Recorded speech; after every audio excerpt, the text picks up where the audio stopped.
हरिओम।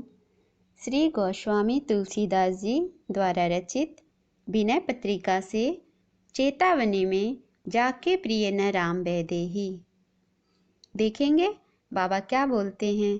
जाके प्रिय न राम वैदेही, सो छाड़िए कोटि बैरी सम, यद्यपि परम स्नेही। तज्यो पिता प्रहलाद, विभीषण बंधु, भरत महतारी।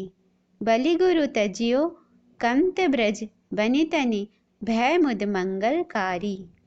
अर्थात जो सीताराम के अनुकूल ना हो, सद्गुणी ना हो, जो ईश्वर में प्रेम न रखता हो, चाहे वो जितना भी स्नेही हो, उसे भयावह शत्रु के समान समझकर त्याग देना चाहिए। प्रहलाद ने अपने पिता हिरण्यकश्यप को, विभीषण ने अपने भाई रावण को, भरत ने माता कैकेयी को, बलि ने गुरु शुक्राचार्य को त्याग दिया और सुखी हुए। सुहृदय और उपयोगी नाते तो राम से ही जुड़ते हैं। हनुमान जी जब सीता जी का पता लगाने लंका गए थे तो उन्हें विभीषण जी का एक गुण बहुत अच्छा लगा था। विभीषण जी वहाँ भक्ति करते थे जहाँ सब भक्ति के खिलाफ थे। सच्ची भक्ति निर्भयता लाती है। भक्त भक्ति करके किसी से नहीं डरता। प्रहलाद अपने पिता हिरण्यकश्यप से नहीं डरा, बल्कि डंके की चोट पर भक्ति करी। ध्रुव जंगल में आग लग जाने पर भी नहीं डिगे। मीरा ने किसी लोक लाज की परवाह नहीं की। विभीषण जी अपने घर में बाहर राम लिखे थे। इस पर एक दिन रावण ने पूछा, मेरे बैरी का नाम लिख रखा है। इस पर विभीषण जी बोले, भैया मैंने तो आपका और भाभी का ही नाम लिखा है। रा का अर्थ है रावण और म का अर्थ है मंदोदरी। विभीषण कितने विवेकवान थे। पहले तो हमें अपने भक्ति को गुप्त रखना चाहिए, जल्दी जाहिर नहीं होने देना चाहिए। और अगर प्रकट हो भी जाए, जैसा कहा भी गया है, तप करे पाताल में, प्रकट होए आकाश, रज्जब तीनों लोक में, छिपे न हरि का लाल। तो फिर क्या, प्रकट हो गई तो हो गई, फिर डरना कैसा। भक्ति हमें निर्भयता भी प्रदान करती है। विभीषण जी का विवेक ही था जो समय आने पर रावण को निडरतापूर्वक सलाह भी दे दी कि राम के शरण में आ जाए। और जब रावण ने ऐसा नहीं किया तो उन्होंने एक पल भी नहीं लगाया अपने भाई का त्याग करने में। वे स्वयं भगवान के पास आ गए, क्योंकि उन्होंने सोचा ऐसे अधर्मी भाई का संग करने से तो अच्छा है मैं प्रभु की शरण में चला जाऊं। वास्तव में ये व्यक्ति को स्वयं निर्धारित करना पड़ता है। व्यक्ति को स्वयं निर्णय लेना पड़ता है कि हमें कहाँ जाना है, किस पक्ष में जाना है। कितने विवेकी हैं विभीषण, जो रावण की एक ठोकर खाई और भगवान के पास आ गए। और हम हैं, संसार की लाखों ठोकरें खाते हैं पर फिर भी संसार को नहीं छोड़ते। आगे बाबा बोलते हैं, नाते नेह राम के, मनियत सुहृदय सुसेव्य जहाँ लो। अंजन कहाँ आँखी जेहि फूटे, बहुत कहो कहाँ लो। तुलसी सो सब भांति परम हित, पूज्य प्राण ते प्यारो। जासो होए स्नेह राम पद, ए तो मतो हमारो। अर्थात तुलसीदास जी कहते हैं कि बहुत क्या कहूँ, उस अंजन से क्या लाभ जो आँख ही फोड़ दे। क्योंकि अब कहते हैं उस अंजन को आँखों में लगाने से क्या फ़ायदा जिससे आँखें ही चली जाए। तुलसी बाबा कहते हैं, मेरा मत तो यही है कि राम में जिसकी श्रद्धा हो वही सब प्रकार से प्राण प्रिय और परम पूज्य हैं। भक्ति से जिन्हें कोई लगाव नहीं हो, भगवत प्रेम में जो बाधा उपस्थित करे, ईश्वर के प्रेम मार्ग में जो रुकावट डाले, ऐसे व्यक्ति यदि अपना भी कोई हो तो उसका त्याग करना ही श्रेष्ठकर है, क्योंकि यदि अपने प्रियजन राम जी के प्रेम से ही वंचित करने लग जाएं, तो उन्हें त्याग कर प्रभु प्रेम में लग जाना चाहिए। क्या कहते हैं बाबा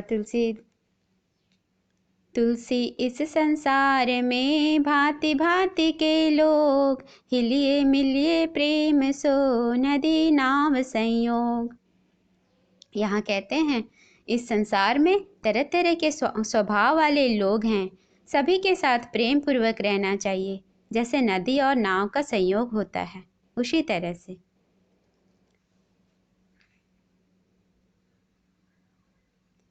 तू चल स्वरूप जो वंश चल, चल वैभव चल दे, चला चली के वक्त में भला भली कर ले।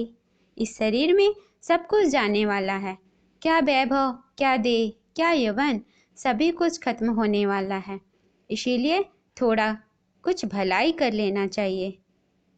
तो आगे कहते हैं तुलसी जग में यूं रहो, ज्यों रसना मुख माही, खाती घी और तेल नित, तो भी चिकनी नाही।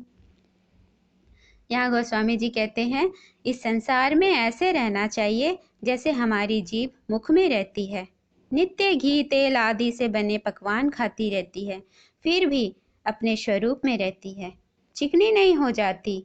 हमें भी संसार में सभी से मिलना चाहिए, लेकिन किसी से प्रभावित नहीं होना चाहिए। संत मिलन को जाइए, तजी मोह माया अभिमान, ज्यों ज्यों पग आगे धरे कोटि यज्ञ समान। अर्थात अपने सारे अभिमान को छोड़कर संतों से मिलने जाना चाहिए, क्योंकि संत के निकट जाते जैसे जैसे संत के निकट जाएंगे, वैसे वैसे हमारे एक एक कदम पर एक एक यज्ञ का फल मिलता है। क्योंकि यह तन बिस्किल बेलड़ी, गुरु अमृत के खान, सिर दीजे सतगुरु मिले तो भी सस्ता जान। और यहाँ चेतावनी में दूसरी रचना है तुलसीदास जी के, ममता तू न गई मेरे मन ते, ममता तू न गई मेरे मन ते, पाके केस जन्म के साथी, लाज गई लोक नते। तन थाके कर कंपन लागे, ज्योति गते हैं केस पक गए जो जन्म के साथी थे, लोक लाज भी चली गई, शरीर थक गए और हाथ भी कपने लगे, नैनों से ज्योति भी चली गई, अब कुछ दिखता नहीं। सरवन वचन न सुनत, काहू के बल गए सब इंद्री नते, टूटे दसन वचन नहीं आवत, शोभा गई मुख नते। कान में सुनाई भी नहीं देता, सभी इंद्रियों की शक्ति खत्म हो गई, सारे दांत तो टूट गए, बोली भी नहीं निकलती, मुख की शोभा भी चली गई, कोई सुंदरता न रह गई। अब कफ पित बात कंठ पर बैठे, सुत ही बुलावत करते, भाई बंधु सब परम प्यारे, नारी निकारत घरते। कहते हैं भाई बंधु नारी जो परम प्यारे थे, अब वे भी घर से निकालते हैं, क्योंकि कफ पित बात गले को जकड़ कर रखा है। अब जैसे शशि मंडल बीच स्याही छूटे न कोटि जतनते, तुलसीदास बलि जाऊं चरण ते, लोभ पराए धनते। तुलसीदास जी कहते हैं हे प्रभु, मैं आपके शरण में रहूं, क्योंकि यह पराया धन में लोभ नहीं जाता। जैसे चांद के दाग कभी नहीं छूटते, उसी तरह चाहे जितना भी जतन करो, ये ममता मेरे मन से नहीं जाती। और वेदांत में क्या कहते हैं देखेंगे, अस कछु समुझि परत रघुराया, बिनु तुव कृपा दयालु दास हित, मोह न छुटे माया। हे रघुनाथ, हे कृपाल, दासों के हित करने वाले, अब कुछ समझ में आता है कि बिना तुम्हारी कृपा के माया मोह नहीं छूटता। चाहे वाक्य ज्ञान अत्यंत निपुण, भव पार न कोई। निशिग्रे मध्य दीप की बातन तम निवृत्त नहीं होई। चाहे वाक्पटुता कितनी भी अच्छी हो, कहते हैं बाबा कि अच्छा वक्ता हो जो वाणी का अत्यंत धनी हो, बोलने में अत्यंत निपुण हो, फिर भी इस भाव से बिना आपके कृपा के कोई पार नहीं पा सकता। जैसे कोई एक दिन दुखित अति असनहीन दुख पावे, चित्र कल्पतरु कामधेनु गृह लिखे न विपत्ति नसावे। घर का, कामधेनु का, कल्प वृक्ष का जो मनोकामना पूर्ण करने वाली होती है, उसका केवल चित्र बना देने से विपत्ति दूर नहीं होती। जैसे बिना भोजन और वस्त्र के कोई गरीब दुख पाता है, सुखी नहीं हो पाता। सडरस बहु प्रकार भोजन को दिन अरु रैनी बखाने, बिनु बोले संतोष जनित सुख खाई सोई पै जाने। बहुत प्रकार के सडरस छहों रस के व्यंजनों का दिन रात बखान करने से संतोष नहीं मिलता, भूख नहीं मिटती। जो खाता है वही जान पाएगा। जब लगी नहीं निज हृदय प्रकाश अरु विषय आस मन माही, तुलसीदास तब लगी जग जोनी भ्रमत सपने हो सुख नाही। जब स्वयं के हृदय में ज्ञान का प्रकाश नहीं होगा और मन से विषयों की आशा नहीं जाएगी, तुलसीदास जी कहते हैं, तब तक आवागमन होता रहेगा। इस जग में योनियों में चक्कर लगाते रहेंगे, सपने में भी सुख नहीं हो सकता। हरिओम तत्सत।